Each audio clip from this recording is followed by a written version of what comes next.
ఈ రాష్ట్రంలో అత్యాచారాలు జరిగినా, హత్యలు జరిగినా జగన్ సీఎం అయ్యేంత వరకు మాట్లాడకుండా వెయిట్ చేస్తా. అసలు మనం పవన్ కళ్యాణ్ ఎందుకు అడగాలి ఈ ప్రశ్నలు? ఈ రాష్ట్రంలో మహిళలపై కన్నెత్తి చూడాలంటేనే భయపడే పరిస్థితి తీసుకొస్తానని ప్రామిస్ చేసింది ఆయనే కదా. ఆ ప్రామిస్ను నిలబెట్టుకుంటారేమోనని ఆశపడ్డాం. బ్యాడ్ లక్, ఆయన చేతులు ఎత్తేశారు. ఒకటి మాత్రం నిజం, ఈ రాష్ట్రంలో హోంశాఖ అట్టర్ ఫ్లాప్ అని పవన్ కళ్యాణ్ అన్నారు. కాస్తో కూస్తో ఆయన నోటి నుంచి వచ్చిన ఒకే ఒక్క నిజం ఇదే కావచ్చేమో.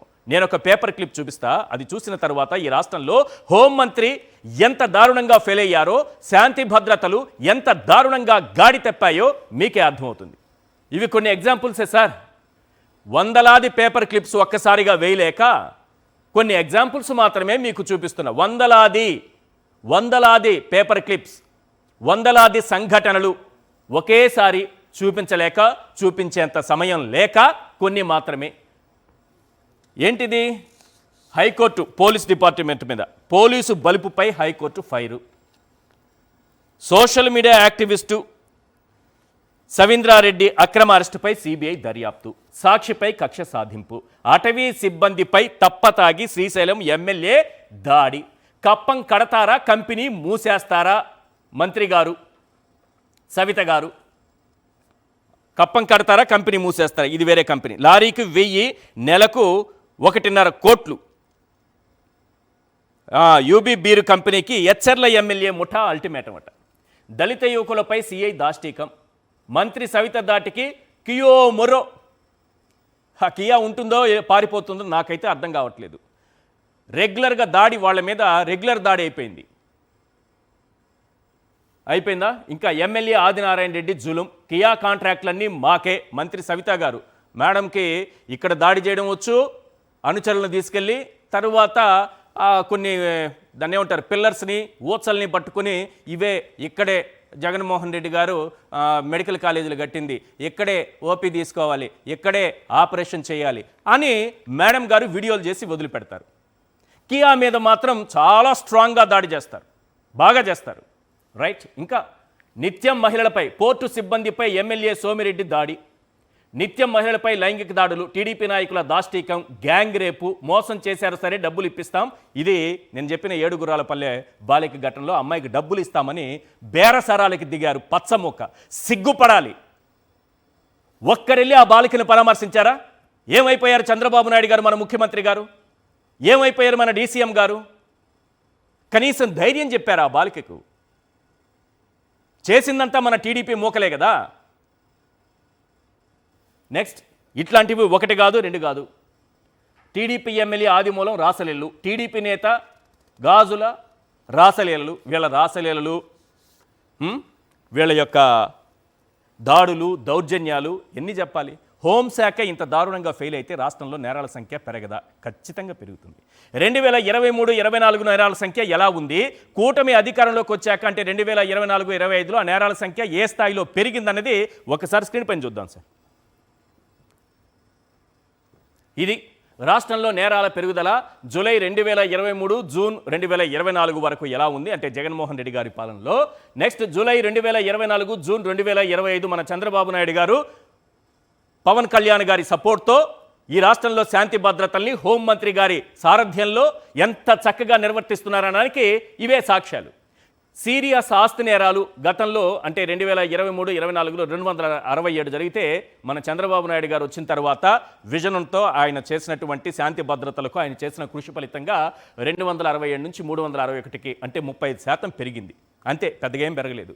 సైబర్ క్రైమ్స్ 2248 గతంలో చంద్రబాబు నాయుడు గారి విజన్తో, పవన్ కళ్యాణ్ గారి దూరదృష్టితో, హోంమంత్రి గారి పర్యవేక్షణలో 2955కు పెరిగింది. కేవలం 31% పెరిగింది. సంతోషపడాలి కదా మనం, గొప్పగా చెప్పుకోవాలి కదా ఈ ప్రభుత్వం గురించి. మంచి ప్రభుత్వం ఇది.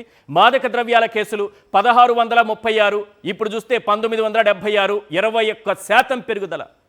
లాభాపేక్ష కోసం హత్యలు 51 గతంలో, మన చంద్రబాబు నాయుడు గారు ముఖ్యమంత్రి అయిన తర్వాత 55కి జస్ట్ 4 పెరిగాయి, 8% మాత్రమే పెరిగింది. కాబట్టి పెద్దగా పెరిగినట్టు ఏం కనబడట్లేదు. ఇంకా పెరగాలని అనుకుంటున్నారో ఏమో.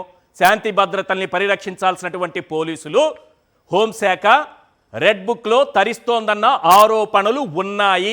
ఎందుకంటే కేసుల తీవ్రతను బట్టి చెప్తా.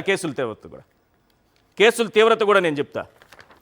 తరువాత డెకాయిట్ 33, నెక్స్ట్ చంద్రబాబు నాయుడు గారు సీఎం అయిన తర్వాత 38, 15% పెరిగింది. కేసులు తీవ్రత అన్నాను కదా సార్, ఒకసారి చూడండి సార్. ఇది 6వ నెల జూన్ నాటికి ఉన్న లెక్క, నా దగ్గర ఉన్న లెక్కలు జూన్ నాటికి టీడీపీ కూటమి ఏడాది పాలనలో జరిగినటువంటి హత్యలు, అత్యాచారాలు జూన్ నాటికి ఉన్నటువంటి లెక్క ఒక సంవత్సరానికి.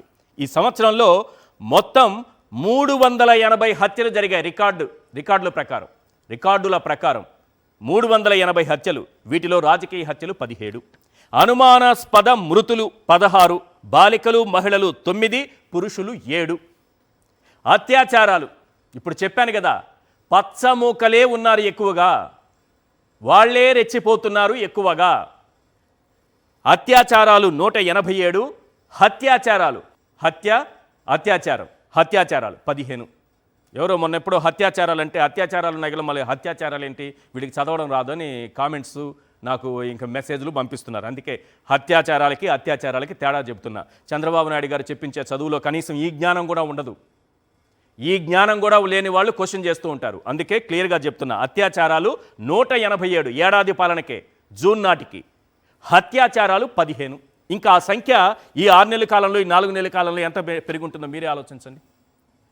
ఇది పవన్ కళ్యాణ్ గారు 31,000 మంది అమ్మాయిల్ని వాలంటీర్లు కిడ్నాప్ చేసి, హ్యూమన్ ట్రాఫికింగ్ చేసి, మహిళల్ని అక్రమంగా రవాణా చేసి 34,000 మంది మిస్ అయిపోయారు, 31,000 మంది మిస్ అయిపోయారు.